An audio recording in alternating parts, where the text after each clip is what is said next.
I happen to be a lover of archery. But I don't like archery for killing things. I like it as a sport.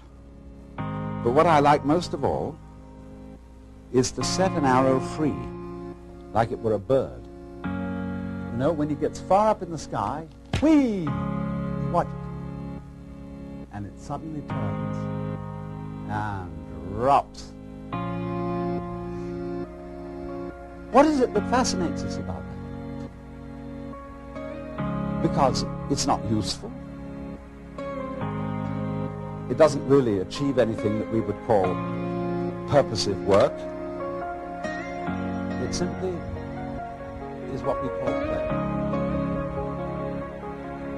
But in our culture, we make an extremely rigid division between work and play. You're supposed to work in order to earn enough money to give you sufficient leisure time for something entirely different called having fun or play. Imagine, too, if you were a bus driver. A bus driver is ordinarily considered an absolutely harassed person. You've got to watch out for all the laws, all the competing traffic, the cops, people coming on board, giving their fares, and he has to do some change. And if he has it in his head that this is work, it will be done. But let's suppose he has a different difference. Supposing he has the idea that moving this enormous conveyance through complicated traffic is very, very subtle pleasure. And he has the same feeling about it that you might have if you were playing the guitar or dancing. And so he goes through that traffic, avoiding this and avoiding that, and taking a fare like this, and he makes some music of the whole thing. Well, he's not going to be tired out at the end of the day. He's going to be full of energy when he gets through his job. The art of washing dishes is that you only have to wash one at a time. If you're doing it day after day, you have in your mind's eye an enormous stack of filthy dishes which you have washed up in years past, and an enormous stack of filthy dishes which you will wash up in years future. But if you bring in your mind to the state of reality, which is, as I've pointed out to you, only now. This is where we are. There is only now. You only have to wash one dish. It's the only dish you'll ever have to wash. This one. You ignore all things. Because in reality, there is no past and there is no future. There is just now. So you wash this one. And instead of thinking, have I got it really clean, as my mother taught me with an angry voice, that I had to get every little scrap out of it. And she got angry at it. Instead, you turn the clean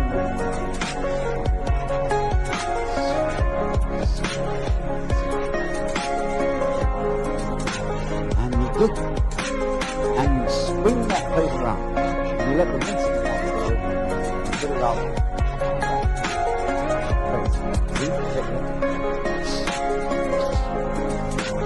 You get the rhythm. And you're not under compulsion. You know, when I was a little boy and went to school, I had to learn the piano.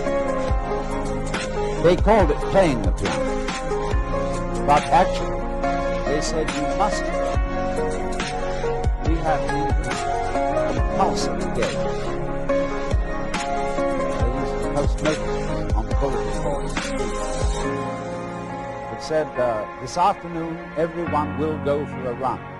And if you didn't go for a run, and it was found out that you hadn't, you were flogged.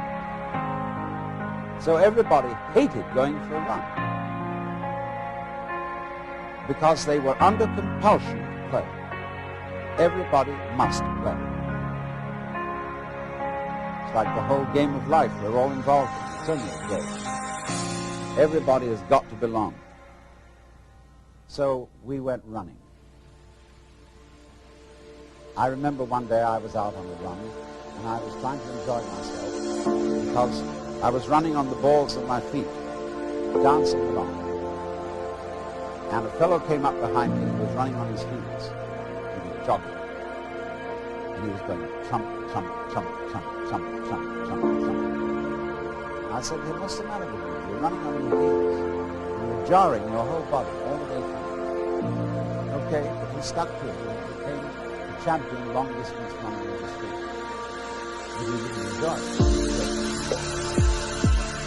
And all he enjoyed was the suffering that made him feel he really contributed because he suffered so much. He identified his existence and his work with his suffering. Now, really great runners dance when they run. They don't necessarily follow a straight course. They may read. And in the same way, you happen to witness in the year 1970, the World Cup, that the women played soccer, they played it down. They really on soccer. Very formal, ordinary. And we didn't do that. These fellows were bouncing balls off their shoulders, off every muscle, and they astonishing. At the same time, were dancing the sports rights of the London Times said that they danced the way. So the point is that you can do everything you have to do in this spirit. Don't make a distinction between work and play. Regard everything that you're doing as play, and don't imagine for 1 minute that you've got to be serious. Let's take, for example, the rest of the world, other than ourselves. Think for a moment, what are vegetables doing? Let's, for example, consider this. What's it all about? I mean, it serves us, human beings, by being decorative. But what is it from its own point of view? See, because here is a stalk, and all these leaves come out. And whoops, goes, and it goes into flowers in the end. Now look at the thing, and it's like a symphony. It's just like fun, doing a fugue, with all the different movements.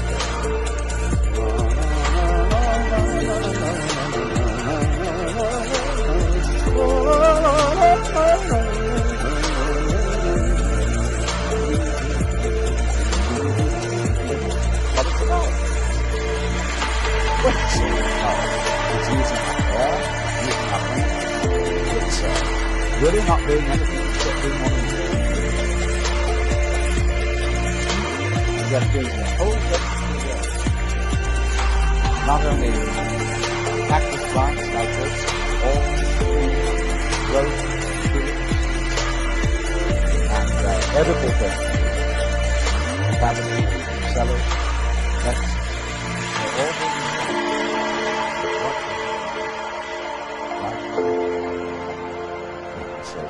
One must live. It's necessary to survive. You know, you really must go on. It's your duty. It's your duty to your children. But you see, the thing I feel is if you bring up your children that way and tell them that they ought to be grateful to you because you're doing your duty to them, they will learn to bring up their children in the same way, and everybody will be depressed. There really is no necessity to go on living. We think, it's part of our Western philosophy, that we think we have a drug to survive, that we must go on living. Because some big daddy said to us, you've got to go on living, see? And you better make it, or else. Well, I've already explained to you on this show that there is the fear of death is completely absurd. Because if you're dead, you've got nothing to worry about. So you'll be all right. So in the same way, you must not, no, I don't want to use that word, must not. Because I'm not trying to talk to you as an authority. I'm trying to talk to you as somebody who's opening your mind up. A helper, not a father figure. This thing here, this plant, I'm quite sure it doesn't say to itself, you ought to go on living. You've got an instinct to survive, which is something other than yourself and which you have to obey. See, I don't think of my own instincts as drives, which is the proper psychological term for it nowadays. I think of my instincts as myself. I don't say, excuse me, but I have an unfortunate desire to reproduce myself. Therefore I'm sexy. And would you please accompany me? I don't say, excuse me, but I have to. Really, it's absolutely necessary that I do. I say, on the contrary, hooray! I am this desire. I'm love, and I am this desire. It's not something else that pushes me around. Well, all right, but it doesn't have to go on. I don't feel so compelled that if it were to stop, well, if it were to stop, if I were to be killed, that would be another scene. That would be a different form of the dance.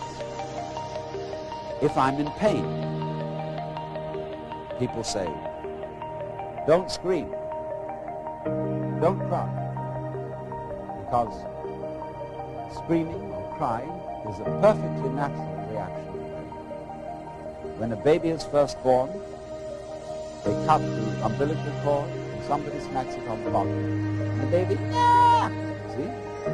That's the first thing in the world. There is in Zen Buddhism a koan,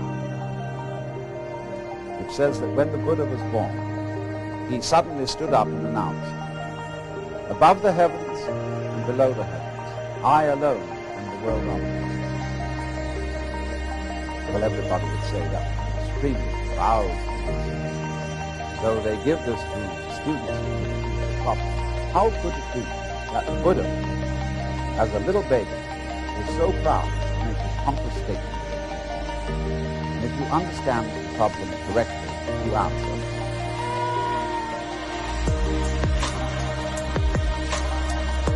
Because that is the perfectly natural response to the painful event of being born into the world. But thereafter, you always say, baby, don't you cry. Shut up. We don't like to hear baby. Shut up. And therefore, we stamp out in human beings their natural release from the suffering. If you're in pain, cry. And if you can't do that, then pain is no problem. But if you can cry, if you can let go, pain is no problem. And if you get the shudders of death, the idea of death, the idea of not being here anymore, just get those shudders indignant, because the shudders, we sometimes say, remember that song that said, I am not shivering cause I'm cold. I am not shivering cause I'm cold. I am not shivering cause I'm cold. I am just shivering with delight. You know, there we get the shivers of delight. So all these emotions that we have, the emotions of uptightness, dread, shivers, horrors, can be interpreted in other ways. But we interpret them in a negative way so long as we are under the sense that you absolutely must go on living. Now you see, living, like this plant, is something spontaneous. In Chinese, the word for nature is zhiran, which means that which happens of itself, not under any control of an outside boss. And they feel that all the world is happening so of itself. It's spontaneous. And so you stop this spontaneous flowering of nature cold if you tell it you must do it. It's like saying to someone, you must love me. That's ridiculous. Are you all my personal? If I were to ask my wife, darling, do you really love me? And she says, I'm trying my best to do so. It's not the answer I want. I want her to say, I can't help loving you. I love you so much I could eat you. And that's what the plant feels in growing. It doesn't feel that it must grow. It's not under orders. It's not a military chain of command. It does this spontaneously. So that when you try to command the spontaneous process, you stop it. It's like saying to someone, now, be unself-conscious. You know, there's a belief in India that if you think of a monkey while you're taking medicine, the medicine won't work. So therefore, when you take your vitamins or next pills, try not to think of a monkey. See? And that will completely tie up the spontaneous process, and it won't work. So all the things that we say to our children, like, well, you must have a bowel movement. Are you all my personal dream? Try, darling, to go to sleep. Stop pouting. Take that look off you. Oh, you're blushing. Makes you feel guilty about blushing. All those things are attempts to say this one thing. Darling, little child, you are required to do what will be acceptable only to the voluntary. And everybody on this account is completely, because we are trying to force genuine behavior. We all admire artists when we say they're unself-conscious. They seem so natural. They seem to dance or paint or talk or play the piano so effortlessly. Of course, a lot of work has gone into it. But if you are a great artist, your so-called periods of practice, and you sit for hours and study your technique on the piano, you will not do that effectively unless it is a pleasure for you. You have to come to the point where going over it again and again is a dance. One of my friends is a great Hindu musician who has the most extraordinary technique in playing an instrument called the sarod. It's like an extremely sophisticated Hindu guitar. His name is Ali Akbar Khan, and he's generally acknowledged to be the leading master of Northern Indian music. He told me once that the comprehension of music is in understanding one note. The meaning of that is he can sit for hours and hours working on this, but there really is only one note at a time. And he gets into that note and listens. He really listens. Gets into the sound. And it simply doesn't matter that it takes a long time. We have to do this for many hours. Because he's completely absorbed in listening to the sound he is now making. He's going with that vibration. As when you might chant, they do in yoga.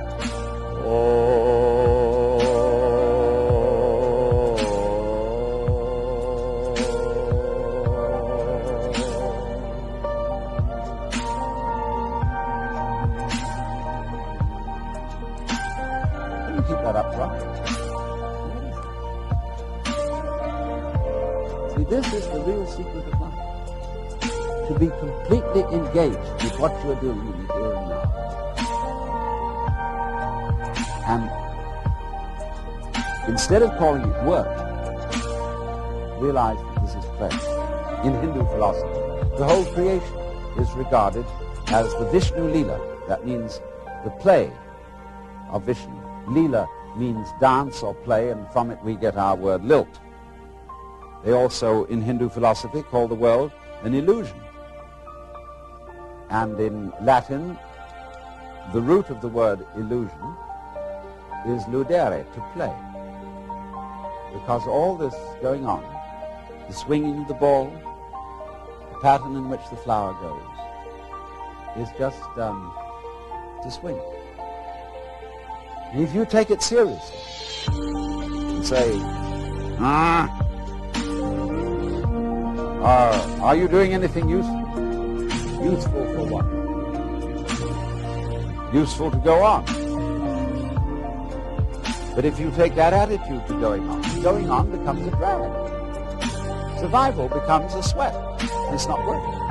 And if you teach your children, and they'll imitate you, they'll treat survival as a sweat which they have to undergo, they have to keep going on, they'll teach their children to do it, and the whole continuation of the human race will be a drag, which is in fact what it's become because of this attitude, and this is the reason why we've invented the atomic bomb and are preparing to use it.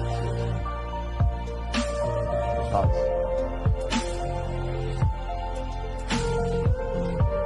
we think we must have it. To the degree that we think we must have it, we hate it. And we're going to bring it to an end. Stop it. So I was about to say seriously, but I'm going to change my words and say sincerely suggest. You know, I'm not, in talking to you, I'm not preaching. I'm not actually serious, because I'm really with this rather than any kind of deep philosophy and so on. So I suggest to you sincerely. G.K. Chesterton once said that the angels fly because they take themselves lightly. How much more so then he, she who is Lord of the angels. Huh. The whole world is 3 for a penny, 3 for a pound, 'tis love that makes the world go round, or in the words of Dante. But my own wings were not so fluttering, were not for such a flight, except that, smiting through the mind of me, there came fulfillment in a flash of light, that my volition now and my desires were moved like wheel revolving even by love that moves the sun and starry skies.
5, 4, 3, 2, 1, 0. All engine running.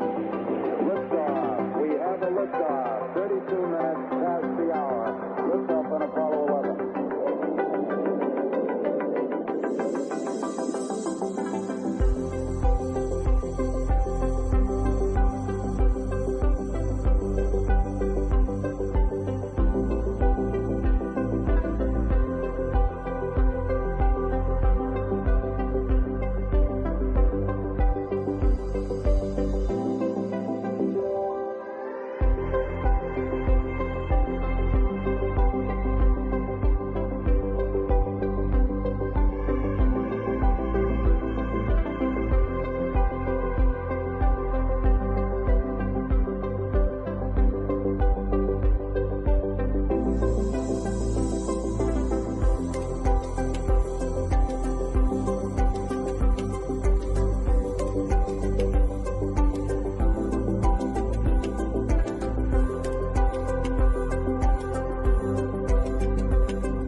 vivid, creative imagination began to build a new art form.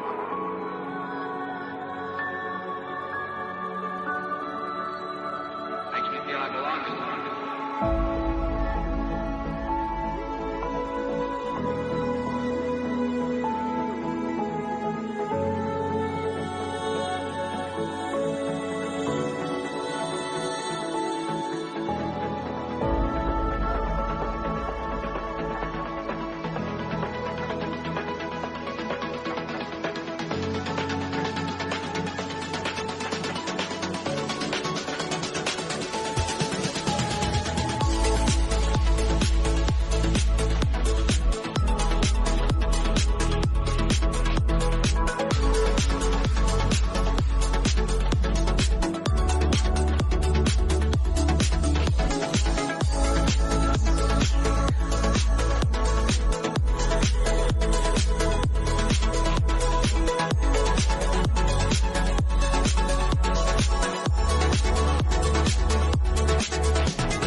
about our daily lives, understanding almost nothing of the world. We give little thought to the machinery that generates the sunlight that makes life possible, to the gravity that glues us to an Earth that would otherwise send us spinning off into space, or to the atoms of which we're made and on whose stability we fundamentally depend. Few of us spend much time wondering why nature is the way it is, where the cosmos came from, or whether it was always there. If time will one day go backward, or whether there are ultimate limits to what humans can know. What is the smallest piece of matter? Why we remember the past and not the future? And why there is a universe.